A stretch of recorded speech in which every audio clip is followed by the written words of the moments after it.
Olá, sejam muito bem-vindos ao meu canal. Aqui quem fala é Paulo Peixoto e hoje nós temos um vídeo bastante interessante para comentar sobre um assunto que tem ganhado bastante destaque nos últimos tempos, em especial por conta da discussão da reforma tributária. Nós vamos falar sobre a possível tributação sobre os livros. Vocês estão acompanhando as notícias, estão vendo aí que a reforma tributária está avançando no Congresso Nacional e uma das propostas, uma das ideias que o ministro da Economia acabou ventilando é a possibilidade de tributação sobre os livros. E aí nós temos algumas discussões, alguns assuntos que eu acho importante, que eu entendo que vocês aí que acompanham o nosso canal devem entender. Primeiro delas, você deve ter ouvido falar, se não ouviu, vai ouvir agora, sobre a tal imunidade dos livros.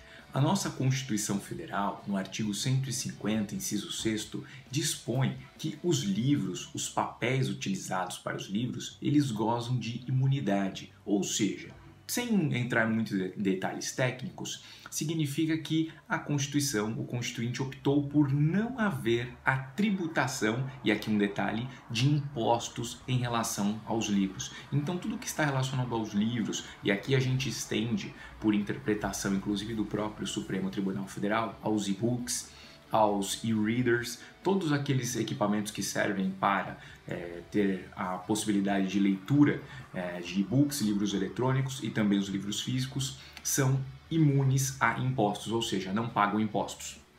Então as operações que envolvem livros não têm tributação de impostos, mas essa é a grande discussão. Nós temos a possibilidade de incidência de outros tributos. E nos livros acontecem assim. Nós temos a incidência de outros tributos como as contribuições sociais. E sobre os livros incidem, por exemplo, PIS e COFINS. São duas contribuições que acabam atingindo os livros. Mas as leis que estabelecem o PIS e o COFINS, que dispõem sobre esses dois tributos, essas duas contribuições, ela trouxe alíquota zero, ou seja, os livros, neste aspecto em relação à contribuição, são isentos. A alíquota deles é zero, ou seja, quem, de algum modo, as editoras, as livrarias que trabalham com os livros, não tem tributação. Quando a nossa Constituição colocou essa imunidade no artigo 150, a ideia foi a seguinte: primeiro, possibilitar que as pessoas tenham acesso aos livros, se tornem mais barato, produção de livros, comercialização de livros, então com isso abaixa o preço, mais pessoas terão acesso. E um segundo detalhe que poucas pessoas acabam verificando, mas se você quiser pesquisar, lá nas discussões do Congresso, na época da Constituição, na época da Constituinte, um dos principais pontos levantados para a incidência, para essa imunidade dos livros, era justamente possibilitar a liberdade de expressão, impedir que, de algum modo, essa tributação impedisse as pessoas de produzirem livros, de escreverem livros, de comercializarem livros. Então esse aspecto a gente tem que levar em consideração. Há, inclusive, parte minoritária da doutrina tributarista e constitucionalista que entende que quando se fala em imunidade de impostos deveria ser estendida a tributos de uma forma geral, que a expressão impostos não foi utilizada da melhor forma, foi usada numa acepção mais genérica, mas ainda prevalece a ideia de que citar impostos são impostos, que é uma das modalidades de tributos. Tranquilo? A ideia da reforma tributária que está sendo discutida é justamente essa, é tirar, por exemplo, o PIS e COFINS, essas duas contribuições, criar uma contribuição sobre bens e serviços, é a tal da CBS, e livros terão uma tributação de 12%.